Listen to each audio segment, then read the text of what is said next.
मैं हमेशा की तरह अपना काम कर रहा था, तभी एक कारों का काफिला आता है जिसमें से एक मोटा आदमी बाहर निकलकर अपने कुछ गंडों को लीड करते हुए मेरे फार्म के दरवाजे पर लात मारकर अंदर आता है। उस मोटे आदमी ने मुझसे कहा, ली तुम अभी भी कूड़े के साथ खेल रहे हो। टाउन ब्रॉडकास्ट में बताया था ये सिर्फ एक केमिकल लीक है, सब लोग पहले ही जा चुके हैं, सिर्फ तू अकेला बचा है। बेवकूफ, तू इस मनहूस पहाड़ पे अटका हुआ है। मैंने उस मोटे से कहा, सिर्फ 3 मिनट बचे हैं। मोटा मेरी बात सुन के हैरान हो गया। उसने कहा, क्या मतलब 3 मिनट बचा? लेकिन मैंने उस मोटे की बात पे ध्यान नहीं दिया और मैं अपने वेल्डिंग के काम पर लगा रहा जब तक वो खत्म नहीं हो गया। मैंने उस मोटे से कहा, 3 मिनट बाद वायरस यहाँ तक फैल जाएगा, अभी निकल यहाँ से। सड़क पर निकलेगा तो थोड़ा और जी लेगा। लेकिन मोटे के दिमाग में मेरी ये बात घुसी नहीं। वो जोर जोर से हंसने लगा और कहने लगा, टाइम वेस्ट करना बंद कर, ये फार्म मेरे नाम कर दे। मुझे पिग फार्म खोलना है अपने जैसे सुअरों के लिए। आई मीन ये तो नहीं बोलता वो, बट क्या फर्क पड़ता है। मोटे ने मेरी तरफ एक पेपर को फेंका और कहा, साइन कर इस पे, अगर नहीं करेगा तो तेरी शामत आ जाएगी। मैंने अपना रेंच उठाया, लेकिन तभी मोटे को किसी के चलने की आवाज आई। वो इधर उधर देखने लगा, तभी पीछे से उसके एक आदमी पर ज़ॉम्बीज़ ने हमला कर दिया। मोटा ज़ॉम्बीज़ को देखकर डर गया। वो कहने लगा कि ये कौन है? मैंने उसे कहा, ये तेरे बाप हैं। इस टाइम तक मोटा इतना ज्यादा डर चुका था कि उसने मुझसे अपने आप को बचाने के लिए कहा। उसके पास एक गाड़ी थी तो उसने मुझसे कहा, प्लीज मुझे यहाँ से निकलने में मदद कर। तो मैंने उस पर लात मारी। मैं अपने हार्वेस्टिंग व्हीकल पर बैठ गया क्योंकि मुझे पता था कि ये जगह सबसे ज्यादा सेफ है। सनसेट फार्म में तुम्हारा स्वागत है, फसल काटने का टाइम आ गया है, कुचल दो इनको। मैंने अपनी हार्वेस्टर को चलाना शुरू किया। उन आगे आने वाले ज़ॉम्बीज़ को नहीं पता था कि उनके साथ क्या होने वाला है। वो मेरे हार्वेस्टर के सामने आए और कुचल दिए गए। मोटा पीछे से ये सब देख रहा था। उसे देखकर काफी ज्यादा डर लग रहा था। तभी मुझे एक सिस्टम की आवाज आती है। सिस्टम ने मुझे बताया, मारे गए इन्फेक्टेड की गिनती 58 है। होस्ट डिटेक्ट हो गया। हैंड ब्रेक हार्वेस्ट कंप्लीट हुआ। Achievement Doom stay bunker. और सिस्टम अब पूरी तरीके से चालू हो चुका है। मैंने अपनी सिगरेट पी और कहा, आखिरकार ये आ ही गया। ज़ॉम्बीज़ को मारने के बाद मैंने उस मोटे को कहा, गेट पर पड़ी उन लाशों को खींचकर कंपोस्ट पिट में डाल दे और हाँ, थोड़ा पानी पी लियो। मोटा मुझे मना नहीं कर पाया और उसने जैसा मैंने उसे बताया था वैसा ही किया। लेकिन काम को करते वक्त वो अपने आप में बड़बड़ाया, जब मेरे आदमी आएंगे तो मैं तुझे जरूर मारूंगा। उसकी इन बातों से अनजान मैं अपने सिस्टम पर बिजी था। मैंने सिस्टम का यूज करते हुए basic hydraulic steel wall blueprint निकलवाया। ब्लूप्रिंट कंफर्म हुआ। स्टॉक में जरूरत के हिसाब से स्क्रैप मेटल मिल गया। 100 पॉइंट्स काटे जा रहे हैं। मटेरियल ट्रांसफॉर्मेशन शुरू हो रहा है। कंस्ट्रक्शन चालू होते ही जमीन जोर जोर से हिलने लगी। वो मोटा भी नीचे गिर गया। अचानक से बड़े बड़े मेटल की वॉल्स खड़ी हो गई। ये देखकर वो मोटा कहने लगा, क्या ये कोई ट्रांसफॉर्मर जैसा चक्कर है? मोटे की बात सुनकर मैंने उसे कहा, ओह तो तुमने इसे देख लिया, अब जाओ और जनरेटर को ऑन कर दो। वॉल को पावर होने के लिए इलेक्ट्रिसिटी चाहिए। मोटा मुझसे पूछने लगा, ली तू कोई अमर भगवान है क्या? मैंने मोटे की बात का कोई जवाब नहीं दिया क्योंकि वो मुझे इनसिग्निफिकेंट लगा। खैर, मोटा काम का आदमी है क्योंकि जो मैंने उसे बताया था वो उसने कर लिया था।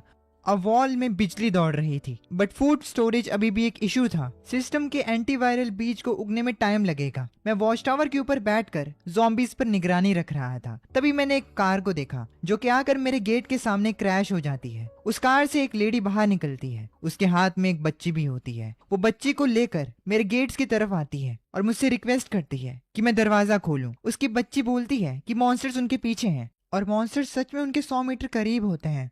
मैं उन्हें लाउड स्पीकर पे कहता हूँ, पीछे हटो, जो भी गेट के पास आएगा मारा जाएगा। सामने से वो लेडी घबराते हुए कहती है, मेरी बेटी को बुखार है, प्लीज उसकी मदद करो, मैं तुम्हें कुछ भी देने को तैयार हूँ। मैंने उन्हें साफ साफ कह दिया, ये प्राइवेट जमीन है, रेड क्रॉस नहीं। तभी एक ज़ॉम्बी उनके काफी करीब आ गया। वो लेडी अपने बच्चे को कस के पकड़कर बैठ गई। उसकी ममता देखकर मैंने एक एरो से उस ज़ॉम्बी को मार दिया और उस लेडी से कहा, मैंने कहा पीछे हटो। उस लेडी ने बताया, मैं एग्रीकल्चरल एकेडमी से एक डॉक्टर हूँ, प्लांट जेनेटिक्स में स्पेशलिस्ट हूँ। मैंने गेट पर आलू के पत्तों को पर्पल होते देखा। वो फंगल इन्फेक्शन है ना? उस लेडी की बात सुनकर मुझे रियलाइज हुआ कि मुझे उसकी जरूरत है। तो मैंने उसे कहा, अपनी जैकेट उतारो, घूम जाओ, दिखाओ कहीं चोट तो नहीं लगी। तुम्हारी बॉडी में मेरा कोई इंटरेस्ट नहीं है, मुझे सिर्फ वायरस से मतलब है। वो लेडी मेरी कंडीशंस के लिए मान जाती है। तो मैंने उन्हें अपने फार्म के अंदर आने दिया। तभी सामने से मोटा आया और मुझसे बोला, यो ली, ये लड़की मस्त है, एकदम स्मूथ स्किन, बॉडी चेक वाला काम मुझे करने दे भाई।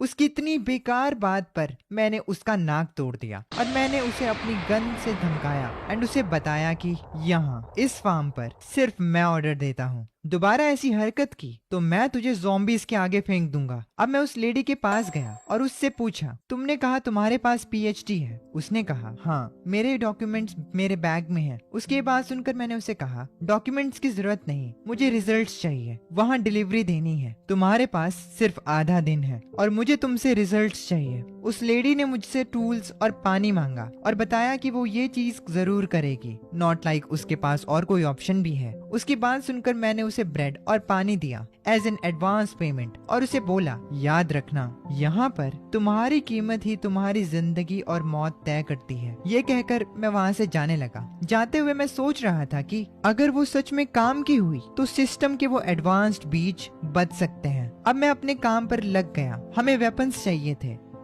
मैं सिक्योरिटी कैमरास पर भी नजर रखे हुए था। मुझे वेपन्स अपग्रेड करने में काफी घंटे लग गए। अचानक से सिस्टम का एक नोटिफिकेशन आया, फार्म के अंदर हल्की सी दुश्मनी डिटेक्ट हुई है। मैं तुरंत समझ गया कि क्या होगा। इस कयामत में बहुत से लोग कुत्ता बनने को तैयार हैं, पर वफादार कुत्ते बहुत कम हैं। अभी कोई जल्दी नहीं है, इस चीज को बाद में देखते हैं। मीनवाइल फार्म के फूड प्रोडक्शन को लेकर वो औरत अभी भी काम कर रही थी। मैंने उसे फूड को बचाने का काम दिया था और वो औरत सच में बहुत ही ज्यादा मेहनती थी। उसके पास में ही उसकी बच्ची आधे ब्रेड को अपने हाथ में पकड़े हुए खड़ी थी। उसकी माँ उसके पास गई और उसे बोलने लगी, डुओ, थोड़ा बर्दाश्त कर लो, मम्मी इस मिट्टी को ठीक कर देगी, फिर अंकल हमें यहाँ रहने देंगे, फिर हमारे पास आलू कभी खत्म नहीं होंगे। तभी वो मोटा सुअर उस लेडी के पास गया। उसके हाथ में एक सॉसेज थी और वो डॉक्टर सू को ग्रीट करके कहने लगा, डॉक्टर सू, अभी भी मिट्टी में खेल रही हो? सू ने उसे बताया, वो फंगल विल्ट बीमारी है, ग्रे अल्कलाइन और काफी स्ट्रॉन्ग है, माइसेलियम को दबा सकता है, मिट्टी को ढीला करके हवा लगने से शायद ये बच जाए। सू ने उस मोटे को बहुत अच्छे से एक्सप्लेन किया कि क्या प्रॉब्लम है, लेकिन मोटे के दिमाग में कुछ और खिचड़ी पक रही थी। वो सू से बोलने लगा, जो भी हो, लिहान को क्या पता है, खेती करना चोंगक्वी के पीछे घूमने जितना अच्छा नहीं है।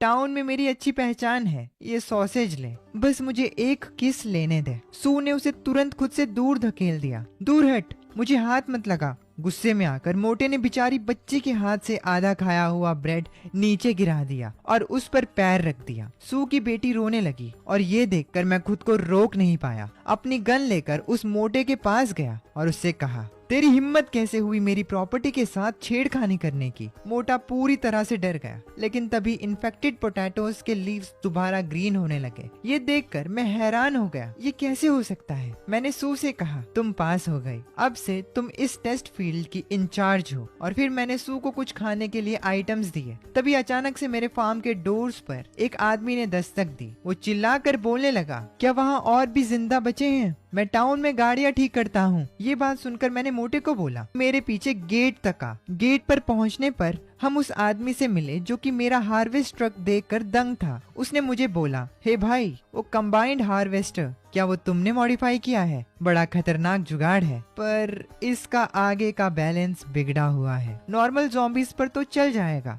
अगर किसी मजबूत हड्डी वाले स्टील स्कल वाले ज़ॉम्बी से टक्कर मारी तो तुम्हारा शाफ्ट टूट जाएगा। मैं उसकी स्किल्स देखकर इम्प्रेस था। मैंने उसे बोला, क्या तू इसे ठीक कर सकता है? वो हंसने लगा और बोला, 50 मील के दायरे में पहिए वाली कोई भी चीज हो, अगर धुआं निकालती है तो मैं ठीक कर सकता हूँ। शियोंग ये संभाल लेगा। अगर मैंने इसे ठीक कर दिया तो मुझे सिर्फ खाना देना, मेरे ये हाथ आपके गुलाम। इस आदमी की बात सुनकर मुझे रियलाइज हुआ कि मुझे ऐसे ही स्किल्ड लोगों की जरूरत थी। तो मैंने जाओ चोंग उस मोटे को बोलकर इस मैकेनिक के लिए दरवाजा खुलवा दिया। लेकिन मोटे को ये नया मेंबर पसंद नहीं आया। वो खुद से बड़बड़ाया, बस एक भिखारी है जो भीख मांग रहा है, हमारे पास खुद खाने को पूरा नहीं है। शियोंग मेरे फार्म के अंदर आया। उसने मेरे फार्म का मुआयना किया और फिर मेरे हार्वेस्टर के पास चला गया। Wow, titanium serrated hydraulic boost, लेकिन ये ठंडी हवा बहुत बुरी है। तूने वेल्ड किया है इसको? पक्का किसी अनाड़ी का काम है ये।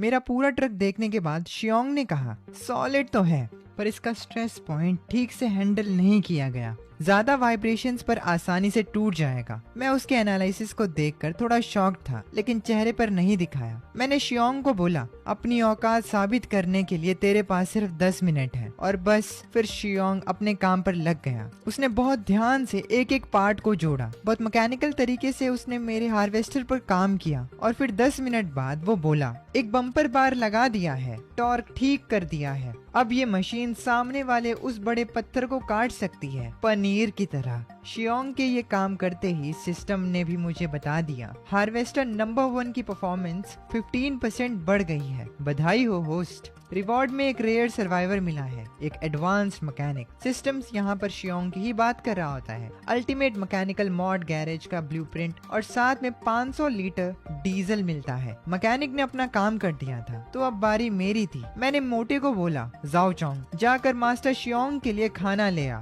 2 कैन मीट के, 1 बॉटल दारू। ये सुनते ही मोटा बोल पड़ा, ली बॉस, मैं यहाँ 3 दिन से हूँ, दारू की महक तक नहीं सूंघी मैंने। मोटे की ये बात सुनते ही मैंने उससे तुरंत पूछा, तू गाड़ी ठीक कर सकता है क्या? उसने सामने से जवाब दिया, नहीं, मैं ड्राइवर हूँ। मैंने उसे समझाया, ड्राइवर तो हर जगह मिल जाएंगे, पर मैकेनिक अभी पांडा से भी ज्यादा रेयर है, जाके ले आ, ठीक है? ज्यादा सवाल जवाब मत कर। मोटे का मुंह बन गया, लेकिन उसे मेरी बात तो माननी ही पड़ी। आप बॉस हो, आपकी ही चलेगी, ये कहकर वो वहाँ से चला गया। कुछ टाइम बाद हम सब एक साथ डिनर टेबल पर बैठ गए। सिर्फ वो मोटा वहाँ पर नहीं था। शराब अच्छे अच्छे को पिघला देती है, और इसीलिए मेरा मैकेनिक भी पिघल गया। उसने कहा कि ये है असली जिंदगी, दारू का गिलास उठाकर दारू पीते हुए। लेकिन तभी उसने एक शॉकिंग बात बोली, बॉसली, आपको अंदाजा नहीं टाउन में क्या पागलपन चल रहा है अभी। मैंने पूछा, टाउन में क्या हुआ? मैकेनिक ने बताया, एक वाइल्ड वॉल्फ गैंग घूम रहा है वहाँ। उन्होंने मेरी ऑटो शॉप पर कब्जा कर लिया है,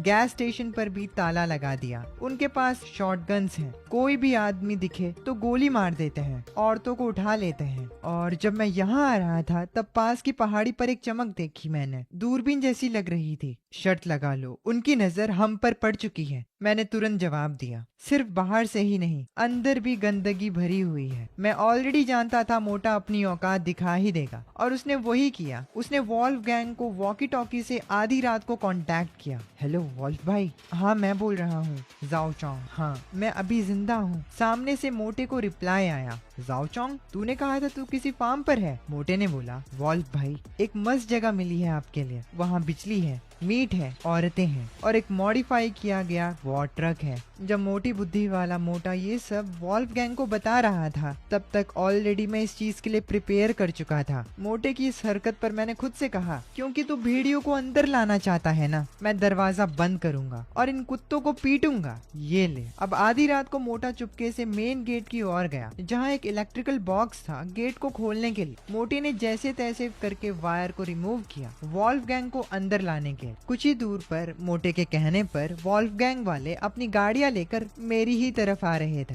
एंड मोटा भी उन्हें देख लेता है। वो खुशी से खुद से कहता है, तुम लोग आखिरकार आ ही गए। अब कुछ आखिरी वायर्स बची थी जिन्हें मोटे को रिमूव करना था, लेकिन तभी मैंने अपना वॉच टावर के लाउड स्पीकर से अनाउंस किया, मेहमानों के लिए तेरा यही वेलकम सेरेमनी है क्या? मोटा ऊपर देखने लगा, वो बहुत शॉक था, और वो फटी में बोला, प्लीज लिहान, तू अभी तक जाग रहा है? तभी वॉल्फ गैंग वाले भी मेरे गेट तक आ पहुंचे। उनके पास भी एडवांस्ड व्हीकल थी, लेकिन मेरी जितनी नहीं। वो लोग बाहर निकले अपने गन्स रिलोड करते हुए, एंड मोटे को ढूंढने लगे। वॉल्फ गैंग वाले बात करने लगे, बॉस, कहाँ गया वो निठल्ला आदमी? दरवाजा अभी भी लॉक्ड है, लेकिन वो उन्हें नहीं मिला। तो उन्हें गुस्सा आ गया। उनका बॉस गुस्से में चिल्लाया, साला मुझे पागल बना रहा है वो मोटा। वॉल्फ गैंग के इस टुकड़ी के बॉस ने अपने लड़कों को हमला करने को कह दिया। उसने कहा, इस मेटल गेट को तोड़ दो, सारे मर्दों को मार डालो, औरतों को उठा लो। और उस आदमी के इतने कहते ही वो लोग अपनी कार्स में बैठे और मेरे गेट पर बार बार टक्कर मारने लगे।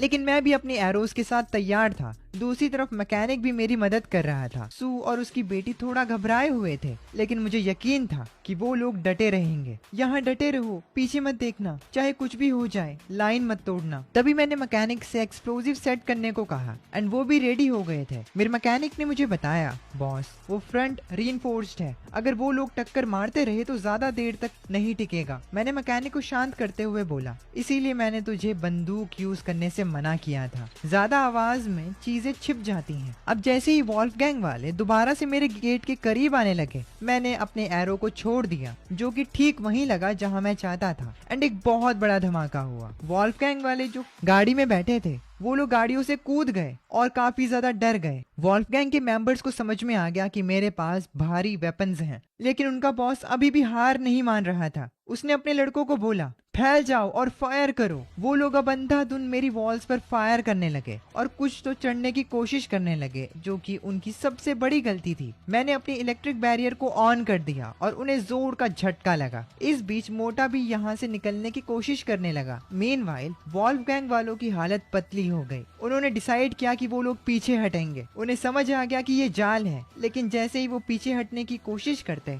मैं उन पर हमला कर देता और उनके ट्रक्स को पंचर कर देता ताकि वो भाग ना पाए। आज उनकी शामत आई थी। मैंने उन्हें एक बहुत ही अच्छा जवाब दिया था। मैंने अब अपने मैकेनिक को बोला, जो भी जिंदा बचे हैं उन्हें वापस ले आओ, और हमें मोटा मिल गया, जो कि हमें देखकर रोने लगा। इन द एंड वॉल्फगैंग के जितने भी लोग मुझ पर हमला करने के लिए आए थे, उनमें से कोई भी नहीं बचा सिवाय एक के। खैर, मोटे की मुझे देखकर हालत पतली हो गई और वो मुझे सॉरी बोलने लगा। कहने लगा कि वो आगे से ऐसी गलती नहीं होने देगा, लेकिन आगे से जब वो होगा तभी तो गलतियां होंगी। अब मैं उन सभी डिस्ट्रॉयड व्हीकल्स के पास गया। मैंने आसपास देखा और खुद से कहा, डिफेंस कामयाब रहा। तभी सिस्टम ने रिवॉर्ड्स कैलकुलेट किए। अब तक सुबह भी हो चुकी थी। वॉल्फगैंग के सारे डैमेज्ड व्हीकल्स हमारे पास थे। मैंने मैकेनिक को काम पर लगा दिया और वो अब इन सब व्हीकल्स पर काम करते हुए मुझे बोला, इस प्रोसीजर को देखो, अभी भी एकदम नया लग रहा है। वहाँ खड़े वो बेवकूफ लोग, क्या बर्बादी है। हे बॉस ली, उसने मेरी तरफ देखा और मुझसे बोला, ख्यालों में खोना बंद करो और मेरी मदद करो। इस बीम को पीछे खींचना है, मदद करो। तभी मैंने मैकेनिक को बताया, इन लोगों के पास बढ़िया हथियार है, इनके पास मैचिंग बैजेस भी हैं, मतलब इनका पूरा गैंग सिस्टम से चल रहा है। मैंने मैकेनिक को आगे बताया कि कल रात एक आदमी बचकर निकल गया था और इसीलिए वो लोग जल्द ही वापस आएंगे। मैं और मैकेनिक समझ गए थे कि मुसीबत अभी खत्म नहीं हुई, बस टली है। मैकेनिक ने मुझसे पूछा,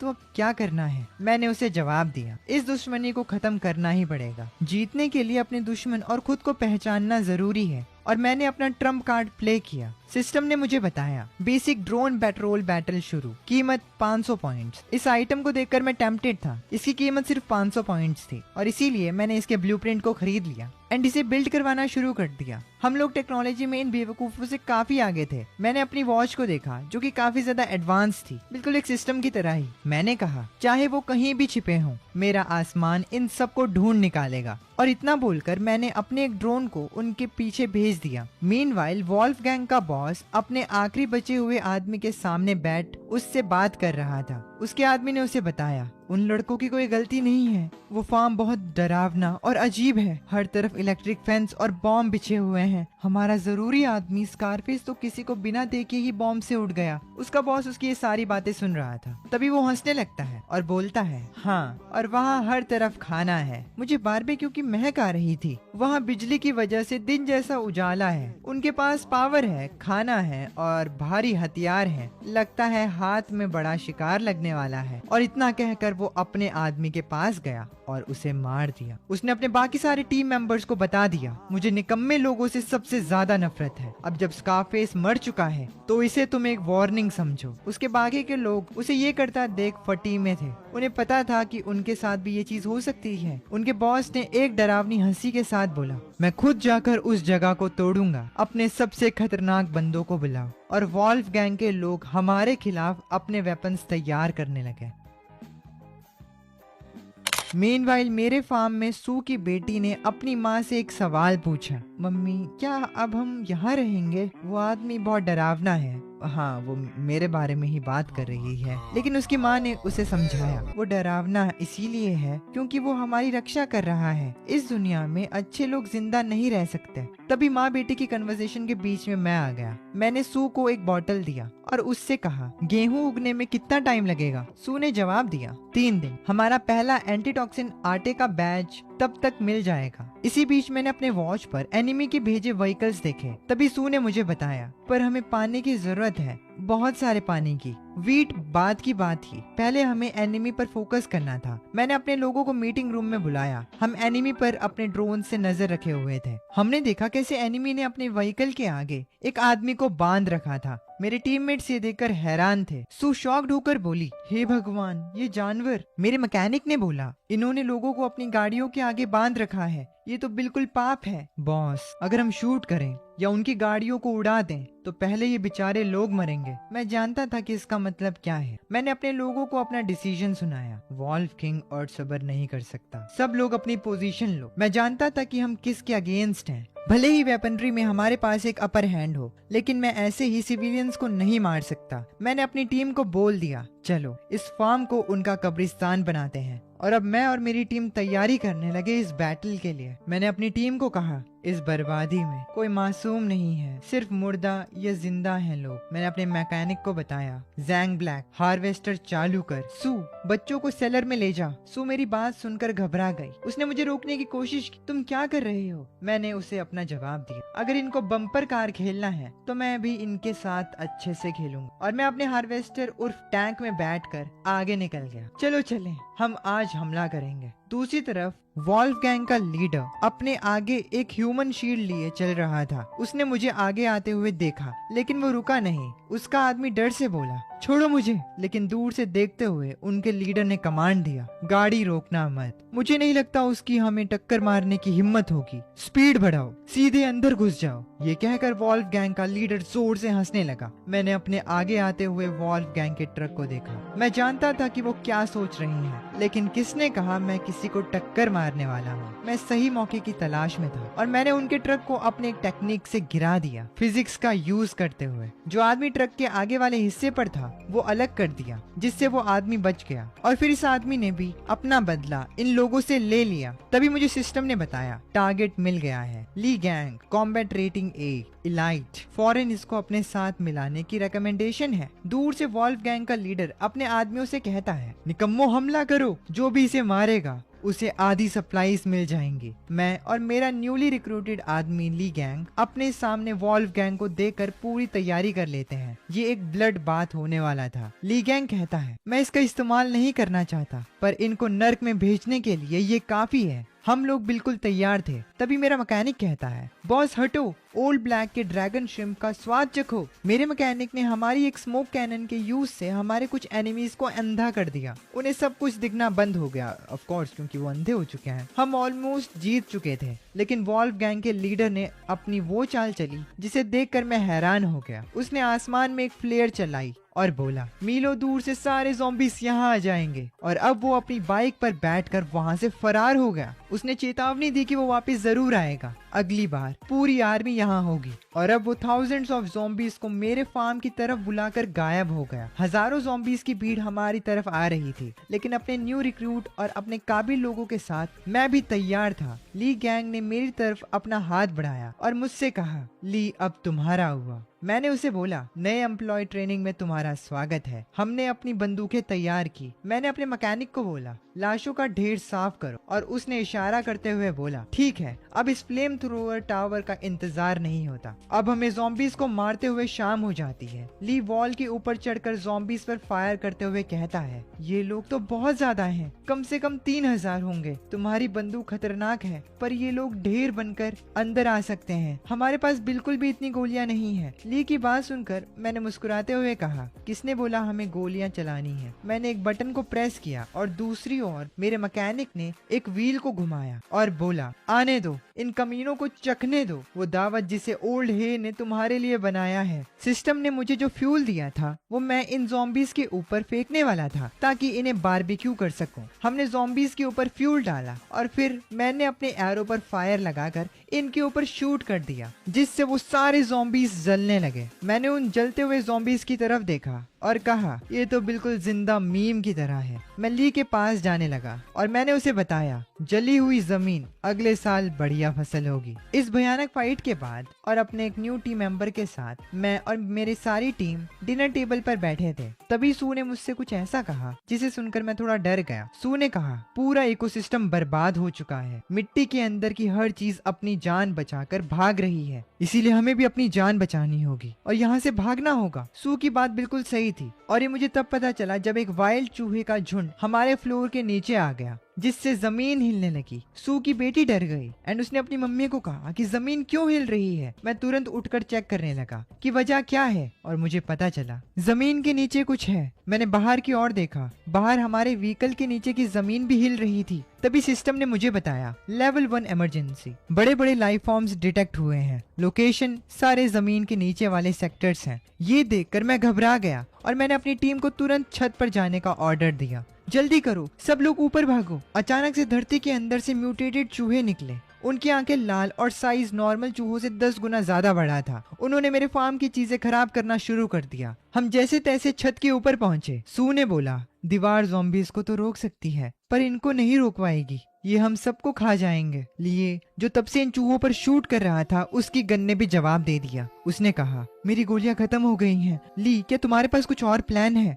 वो चूहे हमारी आंखों के सामने सब कुछ बर्बाद कर रहे थे और मुझे पता था कि आगे क्या करना है। नॉर्मल हथियार किसी काम के नहीं थे। जो मैं आगे कर रहा था उससे अनाज के गोदाम पर आग लगेगी, लेकिन अब यही रास्ता बचा है। मैंने सिस्टम खोला और शॉप पर एक ऐसी चीज देखने लगा जिसके लिए मुझे 200 पॉइंट्स और चाहिए थे। सिर्फ वही एक पावर थी जो कि हमें बचा सकती थी। सिस्टम मुझे बार बार बोल रहा था, सफिशिएंट पॉइंट्स नहीं है, क्या हाई इंटरेस्ट मोड चालू करें? मेरे लिए बहुत टफ चॉइस थी, लेकिन मैंने वो किया जो मैं कर सकता था। मेरे लिए अभी एक्सचेंज करो फौरन। मैंने डिसाइड किया कि मैं नीचे जाऊंगा, लेकिन तभी लेई ने मुझे रोक लिया। नीचे हर तरफ चूहे भरे पड़े हैं, वहाँ नीचे जाने का मतलब है सीधा मौत। मैंने लेई को समझाया, अगर मैं वहाँ नहीं गया तो हम सब मारे जाएंगे। सुवान और बच्चों का ध्यान रखना। मैंने अपनी न्यूली ऑब्टेन स्किल यूज करने का सोचा और इस थंडरस्टॉर्म में नीचे कूद गया। चूहों ने मुझ पर अटैक करना शुरू किया और मैंने भी उनको पलटकर वार किया, लेकिन ये काफी नहीं था। हट जाओ मेरे रास्ते से।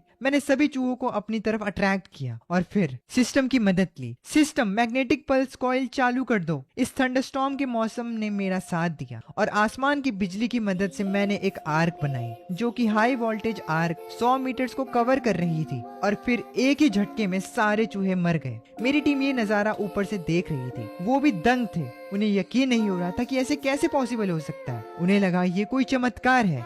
इस अटैक का असर मुझ पर भी हुआ था। मेरी हालत बहुत ही ज्यादा पतली थी, मेरे मुंह से खून निकल रहा था। ये बहुत ताकतवर है, लेकिन मेरे लिए ये करना जरूरी था। अब अगली सुबह होती है, तभी सिस्टम एक और नोटिफिकेशन भेजता है, अचीवमेंट खुल गया है, Lord of thunder and snow. मेरा पूरा फार्म का नुकसान होता है। हर तरफ चूहों की ब्लैक डेड बॉडीज पड़ी थी। ये चूहों की बॉडीज की राख मेरे पूरे फार्म को कवर कर रही थी। तभी सू नीचे आई। उसने फार्म का मुआयना किया और बोला, कमाल का है, इन चूहों की लाशें इस हाई वोल्टेज से राख हो गई हैं और ये बहुत बढ़िया ऑर्गेनिक खाद बन गया है। इस वक्त मेरे मुंह पर पट्टियां लगी थी, लेकिन जैसे ही मैंने सू की बात सुनी मुझसे रहा नहीं गया। मैंने उससे पूछा, तो इसका मतलब ये बेकार जमीन अब सुपर फर्टाइल बन चुकी है? सू ने मुझे बताया, आलू की बात छोड़ दो, अब मैं म्यूटेंट फ्रूट्स भी उगा सकती हूँ। जैसे ही सू ने मुझे ये बात बोली, सिस्टम ने मुझे एक और नोटिफिकेशन दी, इको ग्रीन हाउस मॉड्यूल खुल गया है, जीन एडिटिंग खुल गया है, अब फ्रूट्स एंड सब्जियों के फार्म्स बूम होने वाले हैं।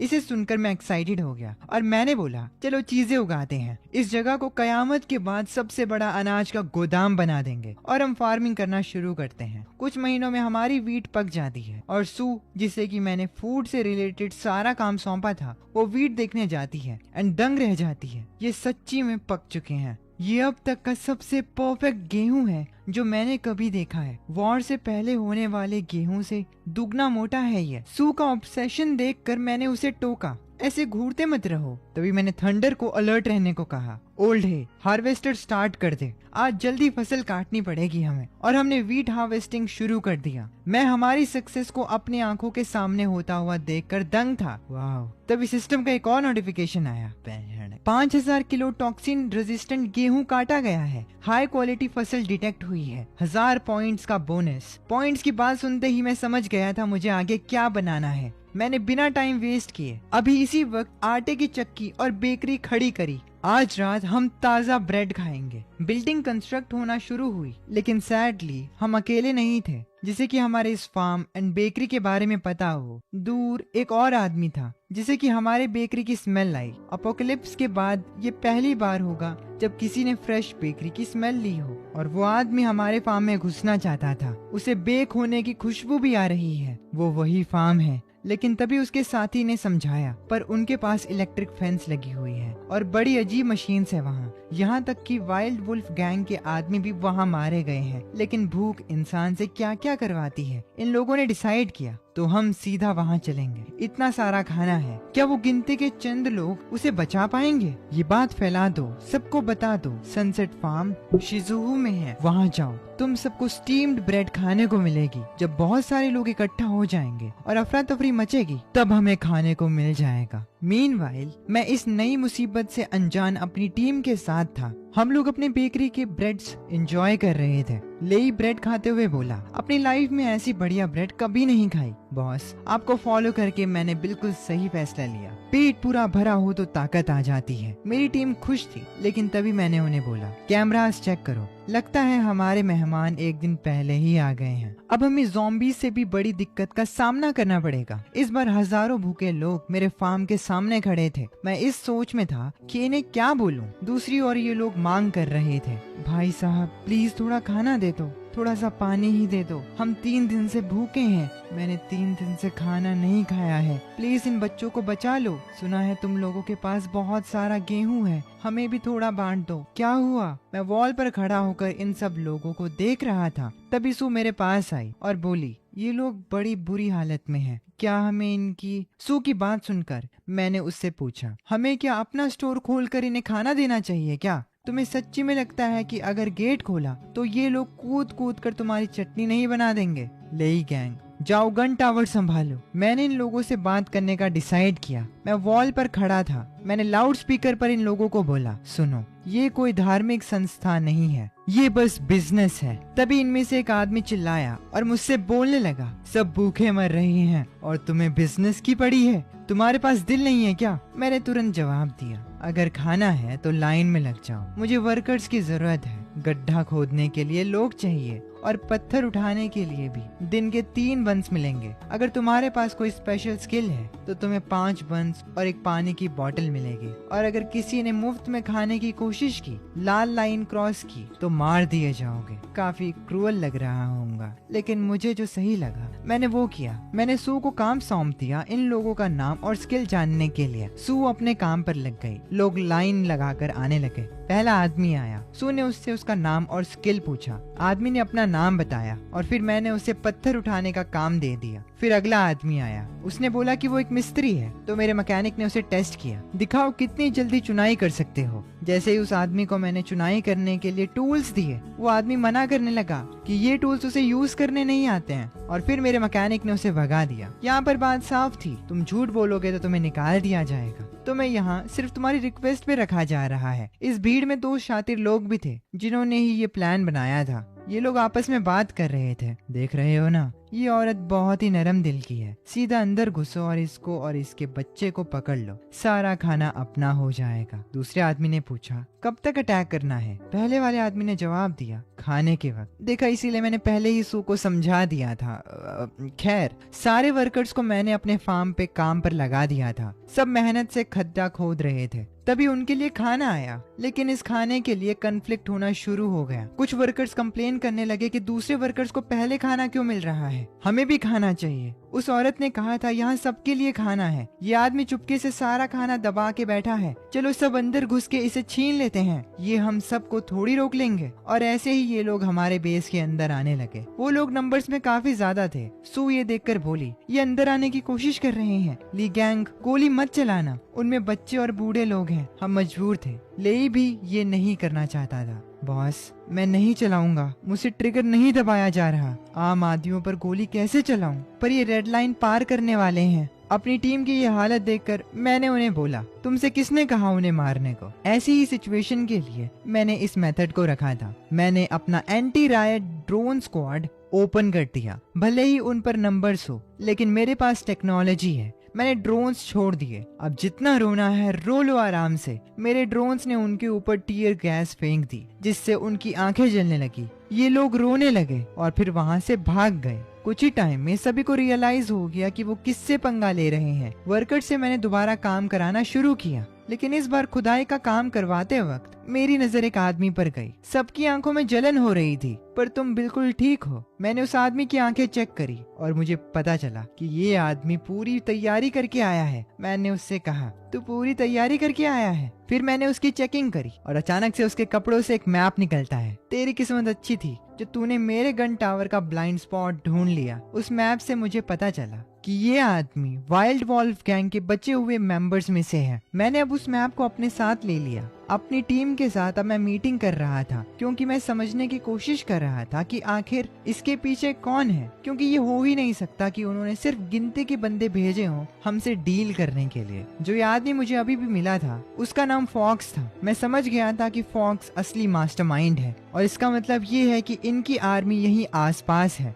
लेई ने मुझे बोला, क्या हमें इस लोमड़ी से पूछताछ करनी चाहिए? लेकिन मैंने उससे कहा, कोई जरूरत नहीं है, एकदम ढीठ बंदा है ये, अपना मुंह नहीं खोलेगा, उसे खुद ही भौंकने दो। मेरे दिमाग में एक आइडिया आया और मैंने सू से कहा, तुम सुबह सुबह इस लोमड़ी को थोड़ा पानी दे आना। सू ये सुनकर कंफ्यूज हो गई। उसने मुझसे कहा, तुम फॉक्स को जाने दे रहे हो क्या? मैंने सू को बोला, मैं चाहता हूँ कि गलती से इसको ये बता दो कि हमारी गोलियां खत्म हो गई हैं। मेरे ये कहते ही लेई मेरा प्लान समझ जाता है एंड वो कहता है, हमें इनको फंसाने के लिए एक नाटक करना है ना? मैंने उससे कहा, बिल्कुल, हमें एक एक्ट करना होगा। अब अगली सुबह सू फॉक्स को पानी देने जाती है। बिल्कुल प्लान के अकॉर्डिंग सू एक्ट करती है, ये लो पानी पी लो थोड़ा। वो पागल आदमी, आखिरी गोलियां भी कल रात निकाल दी उसने। अगर अब तुम्हारे आदमी आए तो सच में मैं उन्हें नहीं रोक पाऊंगी। मैं यहाँ मरना नहीं चाहती। ड्रोन का स्प्रे भी कल रात खत्म हो गया। अब इस फार्म में बस खाली डब्बा बचा है। सू की बात सुनकर फॉक्स समझ जाता है कि उसे आगे क्या करना है। उसे सू की बातों पर बिल्कुल यकीन होता है।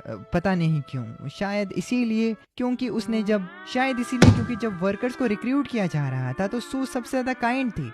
एंड क्या पता इससे उसने ये भी डिड्यूस कर लिया हो, सच ही बोलती है। खैर, सू के ये सब बताने के बाद जैसा मैंने प्लान किया था उसी के अकॉर्डिंग फॉक्स फार्म से भाग निकलता है एंड अपने ग्रुप से मिलता है एंड वो उन्हें एग्जैक्टली वही बताता है जो हमने प्लान किया था। जाकर बॉस को बता दे वो लड़का नाटक कर रहा है। उनके पास ना कोई गोली बची है और ना ही गैस बचा है। उस लेडी डॉक्टर ने खुद मुझे ये बताया, हम आज रात को अंदर घुसेंगे। जिंदगी का एक बढ़िया मौका है ये। जो सोचा था वही हुआ। हम ये सब कुछ देख रहे थे। लेई ने मुझे बताया, बॉस मुर्गी जाल में फंस चुकी है, वो दौड़ कर जा रहा है। अब वक्त था प्लान को आगे बढ़ाने का। मैंने लेई को बोला, जाओ उन सभी रेफ्यूजीज और वर्कर्स को एक साथ इकट्ठा कर लो। जाकर उनको बता दो अगर आज रात सब डटे रहे तो उन्हें स्टीम्ड बन्स खाने को मिलेंगे और गर्मा गर्म ब्रेस्ड पॉर्क मीट भी मिलेगा। दूसरी ओर वॉल्फ गैंग बिल्कुल हमारे बिछाए जाल के लिए आ रहे थे। फॉक्स खुद अपने बॉस के साथ गाड़ी में बैठकर हमारे बेस की तरफ आ रहा था। वो अपने बॉस से कहता है, बॉस बस पास में ही है वो नाला, उन्होंने अभी हाल फिलहाल में ही खोदा है, वो उसमें पानी नहीं है, गाड़ियां आराम से उसके ऊपर से चलकर जा सकती हैं। फॉक्स का बॉस उसे कहता है, अगर तेरी ये खबर गलत निकली तो सबसे पहली गोली मैं तुझे मारूंगा। लेकिन फॉक्स को पूरी उम्मीद थी कि सू ने उसे झूठ नहीं बोला होगा। चमड़ी साला। वो कहता है, टेंशन मत लीजिए बॉस, वो लेडी डॉक्टर फट्टू है, उसमें झूठ बोलने की हिम्मत कहाँ। हम भी बड़े चालाक थे। हमने फार्म की सारी लाइट्स ऑफ कर रखी थी ताकि उन्हें कुछ दिखे ही ना, और वो बेवकूफों की तरह आगे आ रहे थे। लाइट्स ऑफ देखकर हमने जो रिएक्शन एक्सपेक्ट किया था वही रिएक्शन वॉल्फ गैंग के बॉस से मिलता है। वो गाड़ी से बाहर निकलता है एंड आसपास देखने लगता है। वो जोर जोर से हंसते हुए कहता है, उनमें लाइट जलाने तक की हिम्मत नहीं है, दोस्तों हमला करो। लेकिन जैसे ही वो मेरे ब्लास्ट रेडियस में आते हैं मैं लाइट्स ऑन करवा देता हूँ। मैं एक चेयर पर बैठा था और मेरे हाथ में एक रिमोट था। उन्हें देखकर मैंने उन्हें कहा, गुड इवनिंग। जैसे ही वो क्लोज आए हमने एक ब्लास्ट किया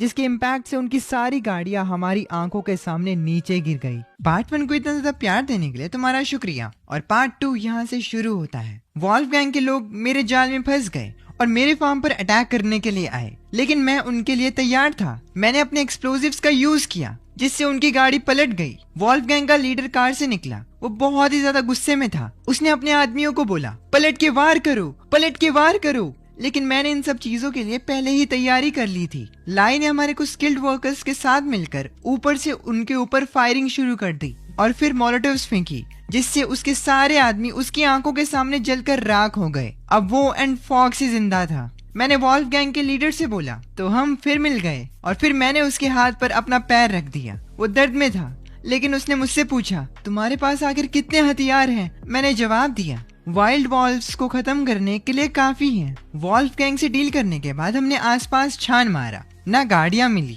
ना फ्यूल और ना कोई भारी हथियार। हमें पता था कि वॉल्फगैंग का पहाड़ों के बाहर बड़ा दबदबा है। तभी पीछे से मुझे मैकेनिक ने बोला, बस एक कदम, मैं इस मैदान को साफ कर दूंगा। मैंने सभी को बोला, कल से हम अपना जोन बढ़ाएंगे। अब अगली सुबह मैं अपनी टीम के साथ स्काउट करने के लिए उन पहाड़ों के पीछे गया।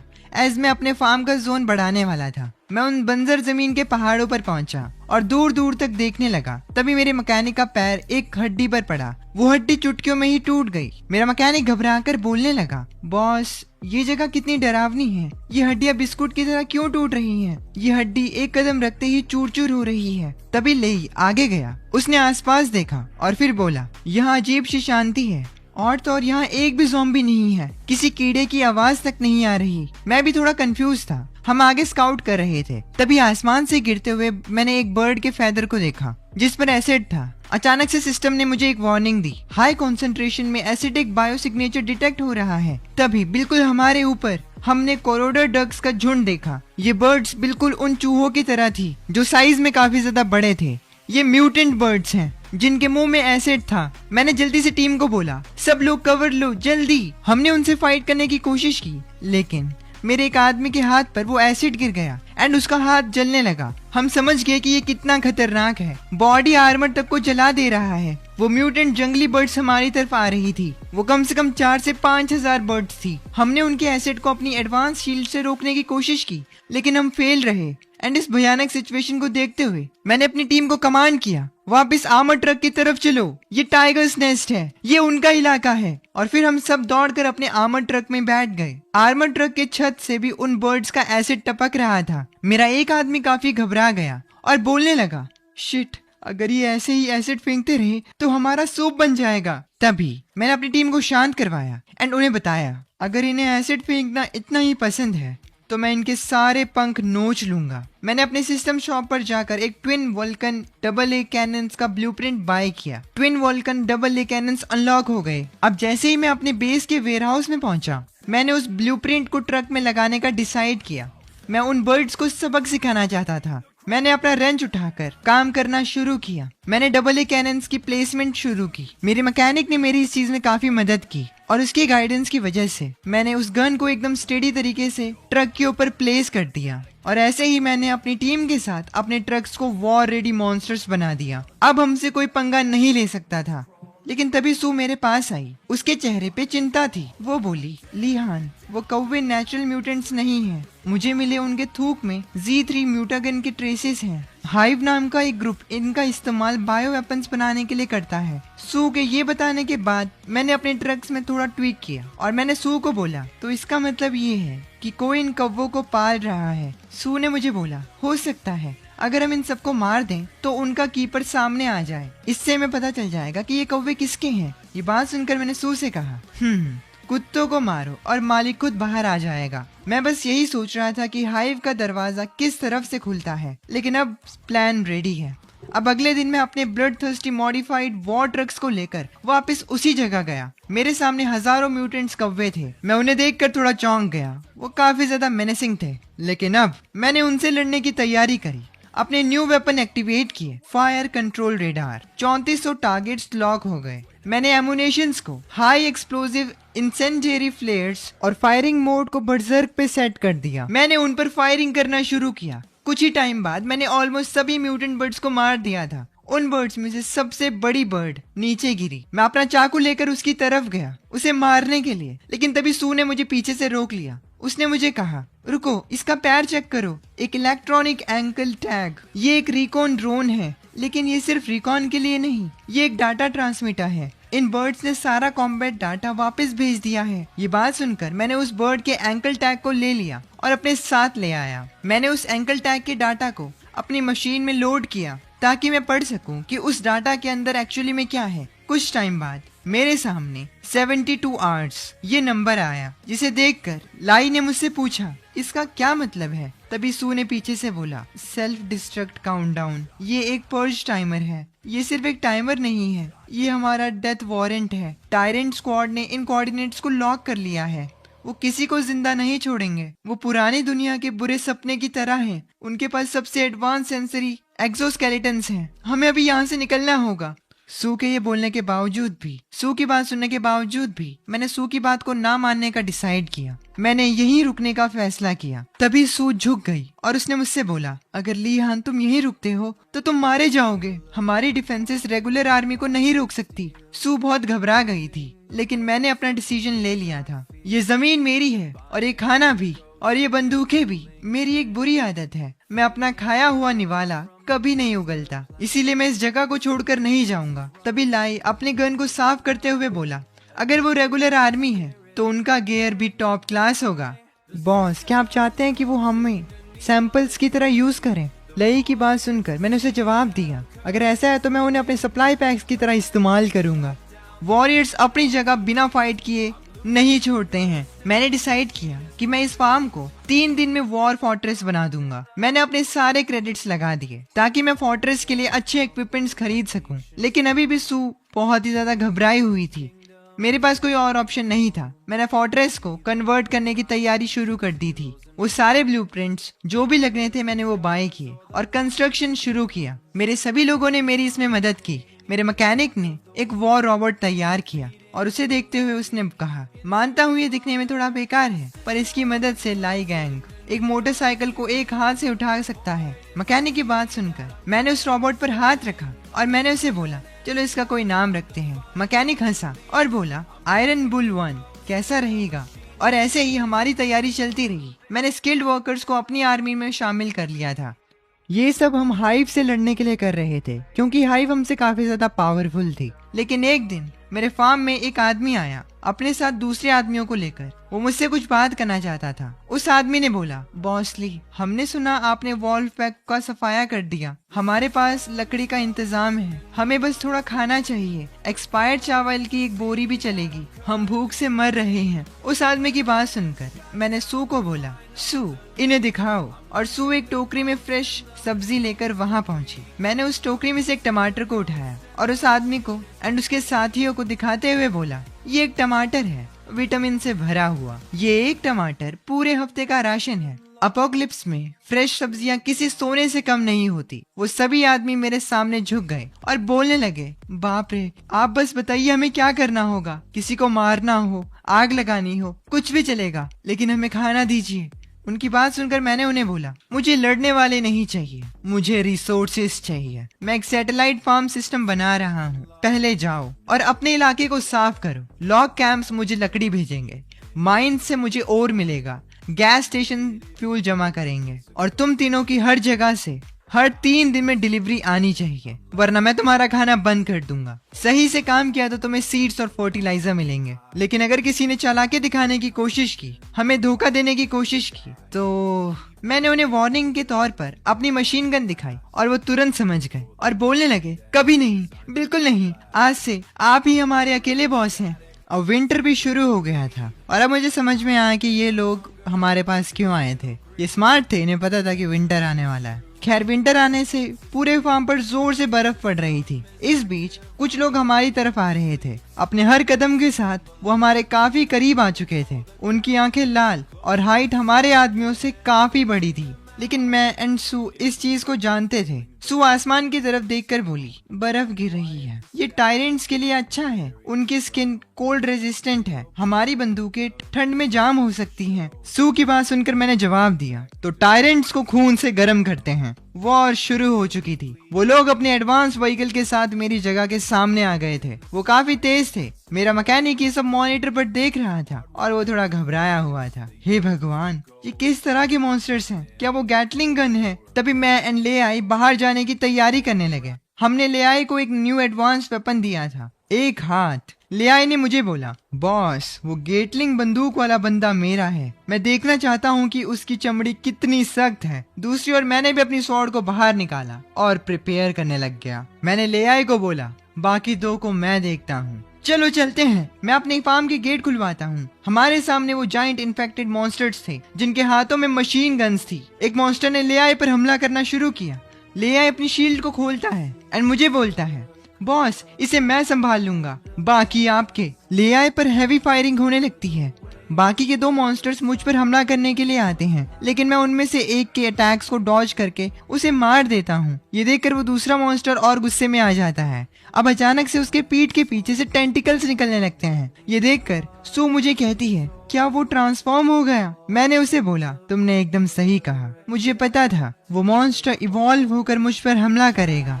और बिल्कुल यही होता है, वो मॉन्स्टर अपने ट्रांसफॉर्मेशन के साथ मुझ पर हमला करने लगता है।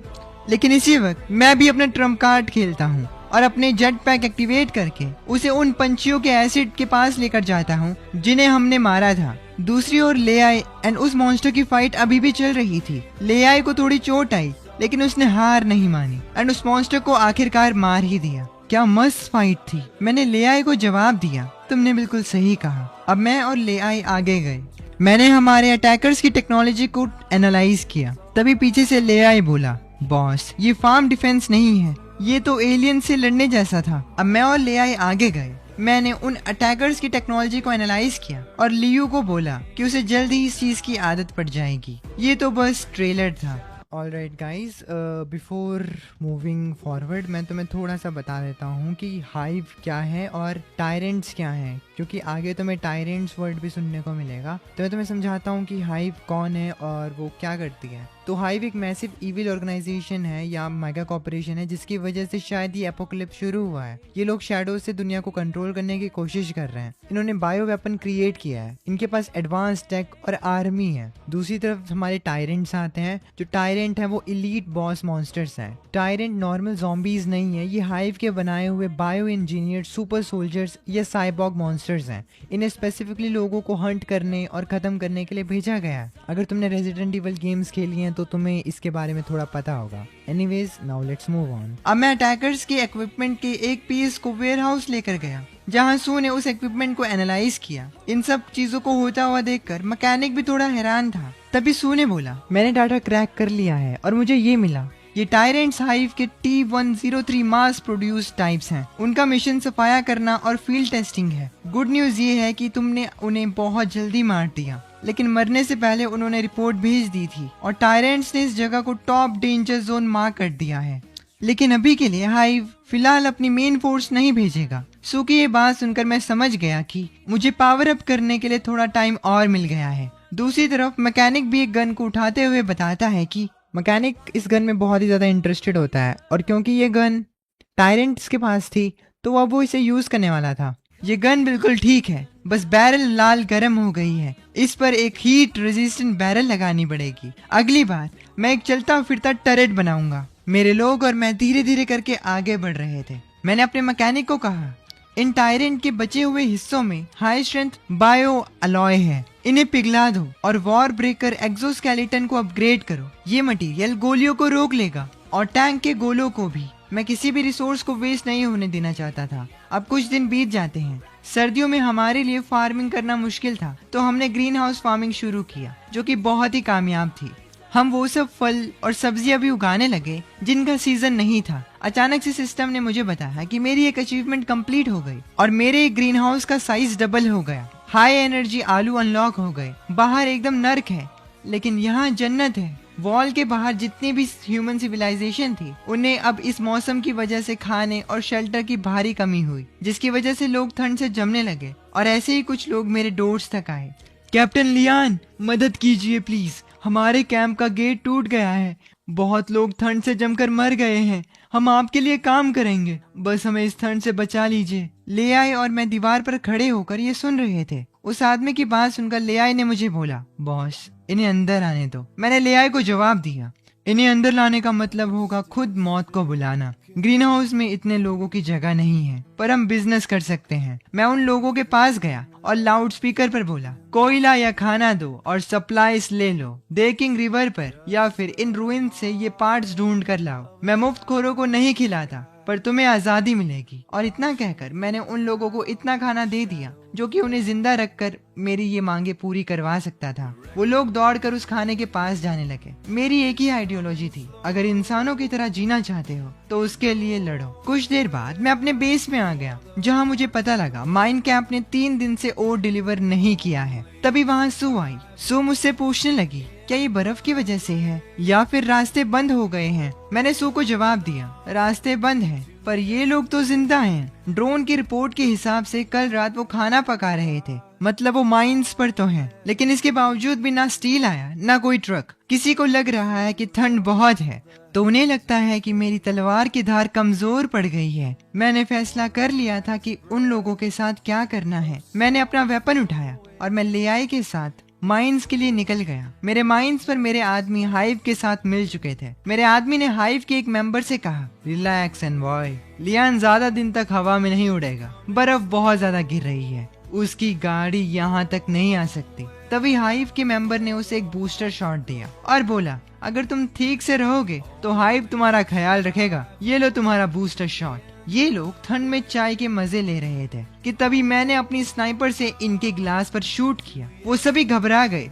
सिस्टम की मदद से हर चीज परफेक्ट थी, तो ये स्नाइपर शॉट भी बिल्कुल परफेक्ट था। तभी लेआई ने बाइनोकुलर्स से उनके बेस की तरफ देखते हुए बोला, बॉस, उसने हाइव का गियर पहना हुआ है। ये सुनकर मैंने लेआई से कहा, बहुत बढ़िया, उन सबको एक साथ घेर लो। मीनवाइल इन बेवकूफों को भी पता चल गया था कि बाप आ चुका है और वो भागने लगे। वो लियान है, दरवाजे बंद करो। मेरा ये आदमी जो कि हाइव के साथ डील कर रहा था, वो जानता था कि मैं क्या चीज हूँ, लेकिन वो हाइव मेंबर, उसे शायद मरने की ज्यादा जल्दी थी। वो इतना सब हो जाने के बावजूद भी शांति से खड़े होकर बोला, किस बात की देरी है यार, हम उस चोटी से 1500 मीटर दूर हैं जहाँ पर लियान आया है। वहाँ कोई आम स्नाइपर राइफल काम नहीं करेगी। और उसके इतने बोलते ही दरवाजे को चीरती हुई हमारी कैनन उस पर लगी और वो वहीं खत्म हो गया। मेरा आदमी डर गया। मुझे धोखा देने का मतलब वो जानता था। क्या वो एक कैनन है? तभी मैंने अपने माइन ओर्स पर एक ड्रोन भेजा और सभी वर्कर्स को बोला, लुदाफा ने हमें धोखा दिया है, उसे अब सजाए मौत मिलेगी। माइन के बाकी सब लोग ध्यान से सुनो, इस गद्दार का सर बाहर फेंको, वरना अगला कैनन का गोला तुम्हारे गैस टैंक पर गिरेगा। वो सभी लोग डर गए और उन्होंने वही किया जो मैंने कहा था। माइन को एक नया लीडर चाहिए था, तो मैंने अपने एक आदमी जिगोंग को माइन का कंट्रोल दे दिया। मैं अपने बेस वापस लौटा। हमने फार्म की बाउंड्रीज बढ़ा दी थी। हमारे पास अब गर्म फूड था, तरह तरह की वेजिटेबल्स थी, शराब थी और मैं अपनी टीम के साथ डिनर टेबल पर बैठा था। तभी मेरा मैकेनिक ये सब एंजॉय करते हुए बोला, यही है जिंदगी बॉस, ये इंसुलेशन एक नंबर है। तभी लेआई ने मुझे एंजॉयमेंट और सफरिंग के बीच का मतलब समझाया। उसने शराब पीते हुए मुझे कहा, मैंने पेट्रोल के वक्त चेक किया था, 2 और लोग दीवार फाड़ने के चक्कर में जमकर मर गए। ये बात सुनकर सू को सबसे ज्यादा बुरा लगा। उसने मुझे कहा, ऐसे ही चलने दो और बाहर के सब लोग मर जाएंगे। मैंने सू से कहा, जो सबसे ताकतवर है वही जिंदा रहेगा। सू, पिघलो मत, तुम्हारा काम इस कोल्ड रेजिस्टेंट गेहूं को तैयार करना है। अगर तुम इसमें कामयाब हो गई तो ये दुनिया बचाने का तुम्हारा मौका होगा। अगर हमने अभी गेट खोला तो हम भी जम जाएंगे। मैं जानता था बाहर लोग मर रहे हैं, लेकिन मेरे पास कोई और ऑप्शन नहीं था। ठंड के बीच एक बच्ची जिसे कि उसके बाप ने अपनी बॉडी से लपेट रखा था, उसे मेरे फार्म से अच्छे खाने की खुशबू आ रही थी। तभी उसका डैड रोते हुए बोला, इस दुनिया में जरूर अंदर फरिश्ते रहते होंगे, बस सो जाओ, सोने के बाद तुम्हें ठंड नहीं लगेगी। और वो लोग सोने लगे, हमेशा हमेशा के लिए। वो ठंड से जम गए। लेआई ने मुझे इन्हीं लोगों के बारे में बताया था। मैंने उनके ऊपर जमी हुई बर्फ को पिघलाया। उनकी बॉडी सभी तक ठंडी हो चुकी थी। लेआई, उन्हें दफना दो, सबको खबर कर दो, मौसम बहुत खराब है, इसीलिए आज से हमारा फार्म बॉर्डर फार्मर्स को हायर कर रहा है। लेकिन इसके लिए तुम्हारा स्टेमिना एकदम बेहतरीन होना चाहिए। जो लोग काम के लिए फिट होंगे वो आउटर ग्रीन हाउस के बफर जोन में रहेंगे और उन्हें दिन में 12 घंटे काम करना होगा। हम उन्हें 2 कटोरी दलिया पका कर देंगे और हीटर की सुविधा भी। मेरी बात सुनकर लेआई का कोल्ड एक्सप्रेशन थोड़ा कम हुआ और वो बोला, बॉस, लोग इसके लिए आपस में लड़ पड़ेंगे। मैंने लेआई को अपना इंटेंट क्लियर किया। मैं भी यही चाहता हूँ कि भगदड़ मचे। सिर्फ सबसे बेस्ट लोग ही मेरे लिए काम करेंगे। मीनवाइल मेरा मैकेनिक एक नए प्रोजेक्ट पर बहुत दिनों से मेहनत कर रहा था। वो बार बार फेल हुआ, लेकिन आज उसने हमारे वॉर रोबोट को अपग्रेड कर दिया था। हमारे पास जितने भी रिसोर्सेज थे उसने उन्हें बड़े ध्यान से यूज करके इस किलिंग मशीन को बनाया था। ये वॉर रोबोट अब बड़ी बड़ी एमओ यूज करता एंड पहले से ज्यादा तेज हो गया था। मेरा मैकेनिक ये देखकर खुश था। वो बोला, फाइनली ये काम कर गया। उसने उस रोबोट को टच किया और मुझे बताया, ये टाइटन हार्वेस्टर 2 है। इसमें स्टार रोलर ड्राइव सिस्टम है, 2 डीजल इंजन के साथ और एक हाई कैपेसिटी बैटरी। इसका एक पंच शहर की दीवार तोड़ सकता है। इसका कॉकपिट टायरेंट से छुपने के लिए बनाया गया है। टायरेंट तो छोड़ो, मुंह पर अगर तोप का गोला भी लगे तब भी कॉकपिट सेफ रहेगी। ड्राइवर्स को कोई भी छू नहीं सकता। मैकेनिक की इस बात से मैं इम्प्रेस था, लेकिन तभी जोर जोर से सायरन बजने लगे। मैं सू के पास गया, जो कि ये सब मॉनिटर कर रही थी। सू ने मुझे बताया, लीहान, आर्क लैब से एक डिस्ट्रेस कॉल आई है। वहाँ एक प्लांट जीन बैंक और कोल्ड फ्यूजन रिएक्टर है। सू ने मुझे मेरी जिंदगी की सबसे बेस्ट न्यूज दी थी।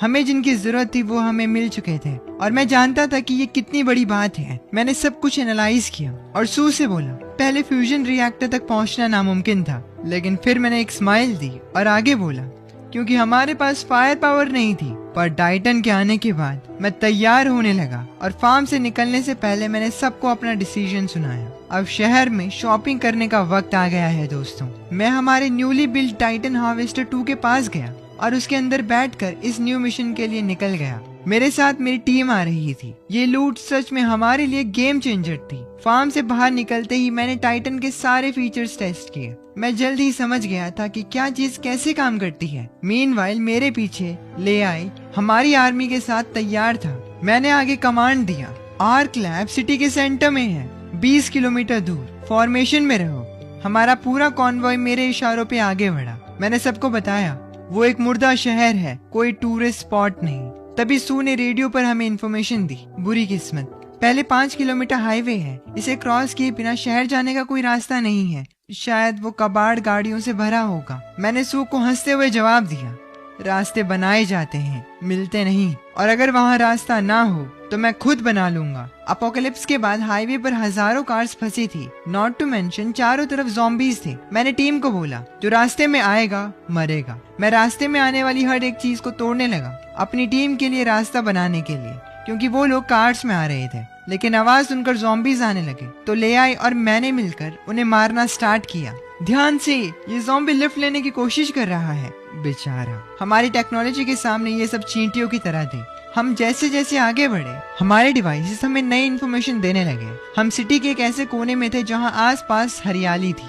ये देखकर मैं कंफ्यूज हो गया। अजीब है, यहाँ पेड़ पौधे बहुत तेजी से बढ़ रहे हैं। ये कुछ ठीक नहीं लग रहा। लगता है हाइव ने कोई नया फर्टिलाइजर यूज किया है। मैंने अपनी टीम को अलर्ट रहने को कहा, क्योंकि यहाँ ज़ॉम्बी से भी बदतर चीजें हो सकती हैं। मैं टीम को लीड करते हुए आगे बढ़ा। हम शहर में हर चीज एक्सप्लोर करने लगे, लेकिन इसी बीच एक नई मुसीबत बिल्डिंग्स पर झूलते हुए हमारे करीब आई। मेरे कुछ सोल्जर्स जो ऑन फुट थे, उन्होंने एक मॉन्स्टर को देखा। वो दोनों बहुत डर रहे थे। वो इधर उधर देखने लगे, लेकिन हमला अचानक हुआ था अंडरग्राउंड से। एक मॉन्स्टर मेरे 2 सोल्जर्स को अपने पास खींच लेता है। लेआई को जैसे ही ये पता चलता है, वो सबको वार्न करता है, अंडरग्राउंड से हमला हो रहा है। अचानक से धमाके होने लगे और कुछ ही पलों में वो सारे ज़ॉम्बीज शहर में फैल गए। मैंने तुरंत टीम को हमला करने को कहा। हमने मॉन्स्टर्स पर कैनन फायर किए। लेआई ने बहुत अच्छे तरीके से दुश्मनों को हैंडल किया, लेकिन हम नंबर्स में कम थे। यहाँ तक कि ज़ॉम्बीज टाइटन के पार्ट्स तोड़ने की कोशिश करने लगे, लेकिन मेरे मैकेनिक की ये चीज कोई मामूली डब्बा नहीं था। मैंने टाइटन की मदद से उन सभी ज़ॉम्बीज को ग्राइंड कर दिया जो कि मुझ पर चढ़ने की कोशिश कर रहे थे। तभी पीछे से सू ने मुझे बताया, सामने वाली बिल्डिंग आर्क लैब का हॉस्पिटल है, पर एंट्रेंस किसी अजीब से बायो ऑर्गेनिज्म से सील हो रखी है। मैं तुरंत उस जगह पर पहुंचा। मैंने देखा हॉस्पिटल के दरवाजे पर एक ऑर्गेनिज्म ने ब्लॉक किया था। मैंने उसे तोड़ने की कोशिश की, लेकिन तब मुझे पता चला ये एक बायो जंक्शन है। मैंने अपनी पूरी फोर्स का यूज करना स्टार्ट किया और बहुत मेहनत के बाद मैंने एंट्रेंस ओपन की और मैं हॉस्पिटल के अंदर आ गया। हॉस्पिटल के अंदर भी काफी ऑर्गेनिजम्स थे। मैं टाइटन से नीचे उतरा और मैकेनिक को गाड़ी के पास रहने को कहा और उसे मेन एंट्रेंस पर नजर रखने को कहा, क्योंकि वही हमारे बाहर निकलने का रास्ता था। ले आई एंड सुवान, अपना गियर पहनो, मेरे पीछे बेसमेंट लेवल 3 तक आओ। हम लोग अब बेसमेंट में जाने लगे। हम बहुत अलर्ट थे। तभी सू ने हमें बताया, रिएक्टर बेसमेंट लेवल 3 पर है, पर एक्टिवली लेवल बढ़ता जा रहा है। इसका मतलब रिएक्टर की शील्ड डैमेज हो सकती है या फिर कोई उसकी एनर्जी एब्जॉर्ब कर रहा है। हमने आसपास देखा और हमें पता चला कि ये जगह नर्क से भी बदतर है। हम आगे बढ़ते रहे जब तक हम लेवल 3 के गेट तक नहीं पहुंचे, लेकिन वहां पहुंचने के बाद हमारी दुनिया दोबारा से हिल गई। हमारे आसपास काफी लाशें पड़ी थी। मैंने उन्हें चेक किया और मुझे पता चला कि वो हाइव की रिकवरी टीम है। वो हमसे पहले यहाँ पहुँच गए थे, पर सब मारे गए। हम यहाँ पर अब नहीं रुक सकते थे, इसीलिए हमने जल्दी से बेसमेंट लेवल 3 का दरवाजा खोला। लेकिन अंदर एक आदमी रिएक्टर के ऊपर खड़ा होकर हमारा ही इंतजार कर रहा था। तभी सू उसे देखकर बोली, वो प्योरीफाई होने के लिए न्यूक्लियर एनर्जी एब्जॉर्ब कर रहा है, इसीलिए सिटी में बाहर पेड़ इतनी तेजी से बढ़ रहे हैं। वो मॉन्स्टर हमें देखने लगा और फिर उसने रूम की सबसे भारी चीज उठाई हम पर फेंकने के लिए। मैंने टीम को फैल जाने को बोला और अब हम फैल कर उस मॉन्स्टर पर हमला करने लगे, लेकिन उसकी बॉडी बहुत जल्दी हील हो रही थी। ये देखकर सू बोलती है, हमें रिएक्टर से उसका कनेक्शन काटना होगा, वही उसकी पावर का सोर्स है। इस सिचुएशन को देखते हुए मैंने लियाई को मॉन्स्टर का ध्यान अपनी तरफ खींचने को कहा ताकि मैं मेन लाइन काट सकूं। लियाई पहली बार थोड़ा घबराया था, लेकिन उसे पता था कि कोई और ऑप्शन नहीं है और उसने बोला, भाड़ में जाए, आजा देखते हैं। वो मॉन्स्टर की तरफ चिल्लाया और फिर लियाई जेटपैक का यूज करके मॉन्स्टर को डिस्ट्रैक्ट करने लगा, लेकिन उसे भी कोलैटरल डैमेज की चोट लगने लगी। हमें जल्दी रियलाइज हो गया, ये चीज तो टायरेंट से भी ज्यादा ताकतवर है। वो मॉन्स्टर हमारी टीम पर भारी पड़ रहा था, लेकिन तभी सही टाइम पर मैं रिएक्टर तक पहुंचा और मैंने रिएक्टर की सारी वायर्स काट दी। लेकिन जब मुझे लगा कि सब ठीक हो चुका है, तभी मैंने देखा रिएक्टर की वायर्स काटने का उस पर कोई असर नहीं हुआ। उस मॉन्स्टर को देखकर मेरी आंखें फटी की फटी रह जाती हैं।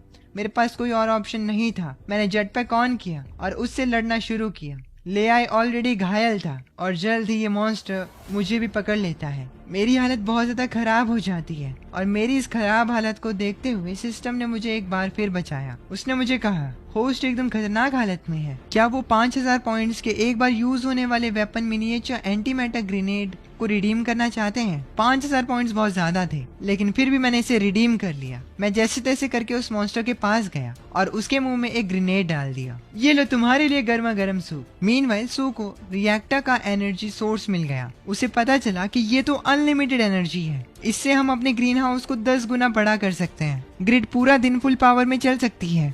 हम एनर्जी शील्ड भी बना सकते हैं। ये चीज एक गेम चेंजर थी, लेकिन हमारी टीम की हालत इतनी खराब थी कि हम यहाँ और नहीं रुक सकते थे। मैंने सू को बोला, बातें बहुत हो गई, अपना सामान उठाओ और वापस चलो। इतने शोर से ऊपर की सारी चीजें यहाँ आ गई होंगी। ये सुनकर सू ने उस परफेक्टली एनर्जी कोर को कस के पकड़ लिया और हम वहां से निकल गए।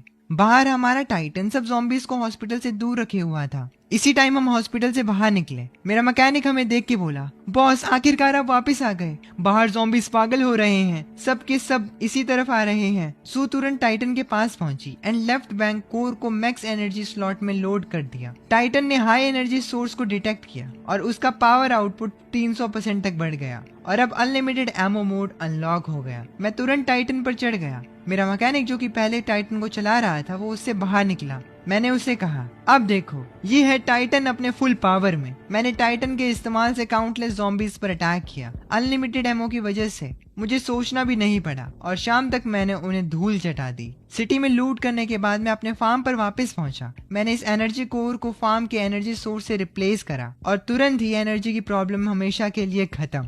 फार्म अपग्रेड हो गया था अल्टीमेट फोर्ट्रेस में। स्काईगार्ड डिफेंस सिस्टम के फ्रेगमेंट्स और fully automated sentry production line, ये सब अब हमेशा के लिए चलने वाली थी। आज से ये ही इस दुनिया का अकेला हंटिंग ग्राउंड होगा।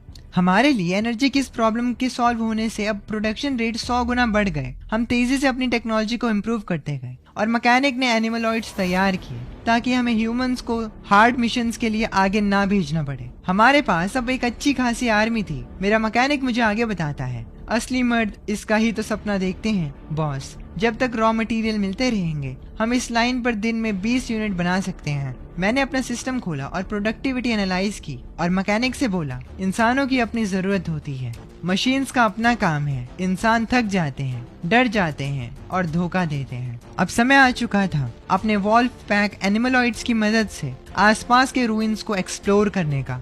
मैंने एक रेड बटन दबाया और हंटिंग मोड ऑन कर दिया। मैंने सबको लाउड स्पीकर पर बोला, सभी यूनिट कॉम्बैट नेटवर्क से कनेक्ट करें। टारगेट कोऑर्डिनेट्स अपलोड हो रहे हैं। क्यू रीग्रुप कर रहा है। वी फॉर्मेशन सेट डिप्लॉय होने ही वाला है। मैंने हमारी न्यूली डिप्लॉयड आर्मी तैयार की आसपास रूइंस को एक्सप्लोर करने के लिए और एनिमीज का सफाया करने के लिए। हमारे पास जितने भी एनिमी कोऑर्डिनेट्स थे, मैंने इन्हें उन पर अटैक करने का ऑर्डर दिया। इनकी स्पीड कमाल की थी। भाई क्या स्पीड है। लेआई ये देखकर कहता है, लगता है मुझे रात में पहरा नहीं देना पड़ेगा। लेकिन तभी मैं लेआई को बोलता हूँ, नहीं, तुम्हारा काम बदल गया है। मैं एक एलाइट कमांडर स्क्वाड बना रहा हूँ। तुम एस्कॉर्ट टीम को लीड करोगे। सबको 3 रोबोट डॉग्स मिलेंगे। अब जाओ और 5 किलोमीटर के दायरे में सारे खंडर साफ करो। एक मक्खी भी अंदर नहीं आनी चाहिए। मेरा प्लान था कि मैं अपने फार्म को और एक्सटेंड करूंगा। लेआई मेरे दिए गए मिशंस को कंप्लीट करने के लिए निकल गया और अब ऑफेंस का सारा काम अपग्रेडेड था। इसी बीच सू ने मुझे एक आइटम दिखाई और बोला कि डिवॉरर के जीन्स पर बेस्ड है और डिटॉक्स प्लांट्स के एक्सट्रैक्ट्स पर इस म्यूटेंट हेल के लिए मिक्स किया गया है। थ्योरी में देखा जाए तो ये मिट्टी में मौजूद वायरस और रेडिएशन को खा जाता है और इस जमीन को फिर से जिंदा कर सकता है। सू ने उस आइटम को बंजर जमीन पर यूज किया और तुरंत उस जमीन के अंदर से हरी भरी ग्रास उगने लगी, फ्लावर्स निकलने लगे। सू की बेटी ये देखकर बहुत खुश हुई। ये पहली बार था जब उसने रियल फ्लावर्स देखा हो। उसे उसकी खुशबू बहुत पसंद आती है, लेकिन आगे आने वाला खतरा, इसकी खुशबू की महक भी जल्दी फैलने वाली थी।